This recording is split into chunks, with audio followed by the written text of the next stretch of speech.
जन स्वराज पार्टी की जो आज बैठक चल रही है, ये संगठन के विस्तार को लेकर के की गई है कि बिहिया अनुमंडल में शाहपुर और जगदीशपुर, अब सोचिए जगदीशपुर अनुमंडल के सारे जो ब्लॉक हैं उनका अभी पदाधिकारी पद दिया जा रहा है और संगठन का विस्तार किया जा रहा है। सब अपने अपने मत प्रकट कर रहे हैं कि किस तरह से अब संगठन आगे काम करेंगे।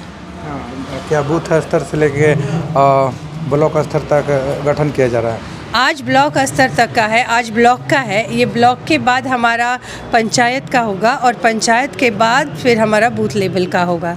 ये अभी हमारे ब्लॉक स्तर का है संगठन का विस्तार। अब महिला अध्यक्ष है तो महिला को जोड़ने के लिए क्या कुछ प्लान बनाई है आप? देखिए, हम महिला अध्यक्ष भोजपुर के हैं और महिलाओं को हम लोग ज़्यादा से ज़्यादा जोड़ रहे हैं और महिलाओं का भी एक संगठन बना रहे हैं, क्योंकि महिलाएं जब तक आगे नहीं आएंगी विकास तब तक असंभव है, क्योंकि इन्हें आधी आबादी कही जाती है और आधी आबादी जब तक साथ नहीं देगी तब तक विकास कैसे संभव होगा। तो यहाँ पे हम लोग महिलाओं पे काम कर रहे हैं और उनके संगठन का भी विस्तार कर रहे हैं। अभी देखा जाए तो अनुमंडल में मीटिंग चल रही है वोटर में नाम जोड़ने के लिए। क्या आप लोग भी इसमें भाग ले रही है नाम जुड़वाने के लिए कि जो भी लोग छूटे हुए हैं उनका नाम जुड़वाया जाए वोटर कार्ड में?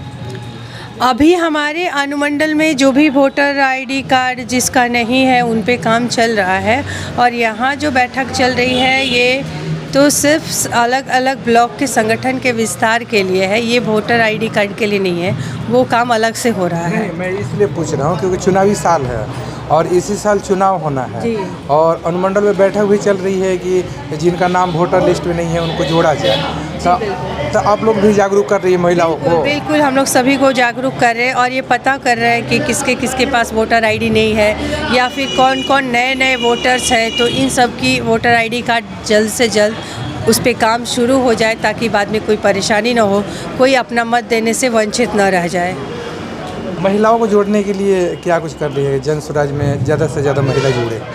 महिलाओं को बस समझा रहे हैं कि जिस तरह से आप घर चलाते हो और जो समस्याएं आपको आ रही है, आपका बच्चा स्कूल नहीं जा रहा है, पढ़ाई नहीं हो रही है, स्कूल जा रहा है तो खिचड़ी खा रहा है वापस आ रहा है, जिनके बच्चे पढ़े लिखे हैं वो मारे मारे रोड पे घूम रहे हैं क्योंकि उनके पास रोज़गार नहीं है, जो बुज़ुर्ग हैं वो अलग परेशान हैं कि एक तो 400 रुपये पेंशन मिल रहा है उसके बावजूद वो हर महीने नहीं मिलता है, जो ज़्यादा बुज़ुर्ग महिलाएं हैं और पुरुष हैं हमने ये भी नोटिस किया कि उनका फिंगरप्रिंट नहीं ले पा रहा है, तो 2-2 साल से उनके जो है पेंशन वो रुके हुए हैं। तो ये सब कुछ कहीं ना कहीं ये दर्शाता है कि भ्रष्टाचार जो है वह काफ़ी हद तक बढ़ चुका है और अब इसको रोकना ही पड़ेगा और ये भ्रष्टाचार को रोकने के लिए ही हम जन स्वराज का उद्भव हुआ है।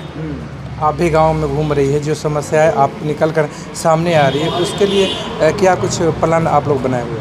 अभी जैसे मैंने समस्याएं ही गिनाई कि पढ़ाई नहीं है, बच्चे बेरोजगार हैं, बूढ़े को पेंशन नहीं मिल रहा है, तो हम ये सब चीज़ यही समझा रहे हैं कि भ्रष्टाचार इतना बढ़ गया है कि अब इसको रोकना, और आप समझोगे कि घर बैठे कोई काम हो जाए और सरकारी काम आप ऑफिस में जाओ तो हो जाए, ये नहीं होगा। इसके लिए हम सबको खड़ा होना होगा और खड़े होकर के व्यवस्था परिवर्तन में सबको अपनी अपनी भागीदारी देनी होगी कि अब जब तक व्यवस्था नहीं बदलेगा समाज की जो समस्याएँ हैं वो बदलने वाली नहीं है होगी, सही गलत का फ़र्क कर पाएगी तभी ये बदलाव होगा। महिलाएं जुड़ रही है? बिल्कुल, आप देखे होंगे कि हम जहाँ भी जा रहे हैं हम लोग मीटिंग कर रहे हैं तो वहाँ पे महिलाओं को समझ में आ रहा है और वो जुड़ रही है।